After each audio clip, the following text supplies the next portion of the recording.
संसार की कुछ चीजें हैं जिसमें बदली नहीं चलती। पहला, भोजन। ऐसा हो सकता है भाई मुझे बहुत जरूरी काम है, मेरे बदले का भोजन कर लो, मेरा पेट भर जाएगा। हो सकता है ऐसा? नहीं, खुद को ही करना पड़ेगा। दूसरा, शादी। कोई कहते बहुत जरूरी मीटिंग है, फेरे तुम ले लो, मैं दोस्त हो तुम मेरे, फेरे ले लो फिर मैं आ जाऊंगा। कर सकते ऐसा? नहीं। तीसरा, मृत्यु। मेरे घर में शादी है भाई, मेरे बदले तुम मर जाओ, कोई मरेगा। और चौथा, सत्संग। सत्संग में भी बदली नहीं चलती है। ये खास करके पुरुष वर्ग के लिए है ये बात। मैंने कई पुरुषों को कहते हुए सुना है, हम इतनी पूजा पाठ नहीं करते, काम करते हैं, पत्नी करती है, उसके बदले का हमें मिल जाता है। कुछ भी नहीं मिलता, 1% नहीं मिलता। मैं सच्ची कह रही हूं, वो जो कर रहे हैं सब उनको मिल रहा है। सत्संग में बदली नहीं चलती। भगवान ने प्रहलाद जी से कहा कि प्रहलाद, तुम स्वर्ग जाना चाहते हो कि नरक? उन्होंने क्या जवाब दिया होगा? स्वर्ग। आप कहां जाना चाहेंगे? स्वर्ग है ना, लेकिन उसके लिए तो मरना पड़ेगा। तो भगवान कहते खुद के मरे बिना स्वर्ग भी नहीं मिलने वाला, उसके लिए भी मरना पड़ेगा पहले तुम्हें। और मरने से सबको डर लगता है।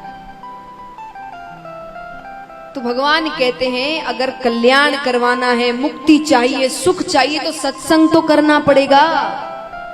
वो किसी और के भरोसे छोड़कर रखोगे तो कैसे चलेगा? हमने हर चीज को मर्यादा दी है जीवन में, हर चीज को, काम को, रिश्तों को, मनोरंजन तक को हमने मर्यादा दी है। मर्यादा यानी नियम अनुसार कि हफ्ते में संडे का दिन मस्ती का दिन है। तो सोचिए हमने मनोरंजन तक को इतनी मर्यादा दी है कि उसका भी दिन निकाला है। सत्संग को कोई मर्यादा नहीं है। कथा होती है, समय है तो आएंगे, नहीं है तो नहीं आएंगे। पूजा पाठ भी काम के अनुसार, अगर काम नहीं हुआ, समय मिल गया तो कर लिए, नहीं तो पूजा को थोड़ा पोस्टपोन कर सकते हैं, थोड़ी देर बाद कर लेंगे, शाम को कर लेंगे। क्यों? क्योंकि इतना जरूरी नहीं समझा गया इसको। और बच्चे यही देखते हैं। हम क्यों कहते आजकल के बच्चे भगवान को मानते नहीं है? उनको बताया ही नहीं जा रहा कि ये जरूरी है। हर चीज को इतनी मर्यादा दे दी गई है बच्चों के लिए कि भाई ट्यूशन इतने समय जाना है, ये इतने समय करना है, खेलकूद भी जरूरी है, इतने समय खेलकूद के क्लासेस है तुम्हारी। सत्संग के लिए ना उसे खुद को कुछ सिखाया जा रहा है, ना उसके माता पिता उसे ऐसे करते हुए दिख रहे हैं कि नहीं भाई इतना समय हो गया, इतने बजे तो पूजा करनी ही है। तो बच्चा भी देखकर सोचेगा कि जैसे ये सब जरूरी है, ये भी जरूरी है, पर उसको ऐसा कुछ नहीं दिखता। तो उसको लगता है दुनिया में हर चीज जरूरी है, वो इतना जरूरी नहीं है। वो जब काम पड़े तो ही करना, नहीं तो ऐसे ही चलेगा। और फिर हम कहते हैं बच्चे मानते नहीं, बच्चों में संस्कार नहीं है, बच्चे भगवान को नहीं मान रहे।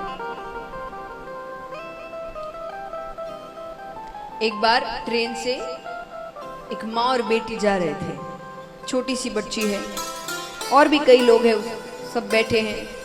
तो लोगों ने देखा कि वो बच्ची किताब पढ़ रही है, छोटी सी बच्ची किताब पढ़ रही है। बाकी माताओं को बड़ा, उन्होंने उसकी माता से पूछा कि आपने कैसे इसे सिखाया किताब पढ़ना? हमारे बच्चे तो फोन ही नहीं छोड़ते, आईपैड नहीं छोड़ते, दिन भर उसी में लगे रहते हैं, और वो किताब पढ़ रही है। हम भी उसे सिखा, बोले हमें पता है आपने सिखाया होगा कि किताब पढ़ना चाहिए, हम भी अपने बच्चों को बोलते हैं, पर वो तो मानते ही नहीं। उस माता ने जवाब दिया, बच्चे सुनते नहीं हैं, बच्चे देखते हैं। मैं उसके सामने दिन भर किताब पढ़ती रहती, इसलिए वो भी किताब पढ़ती।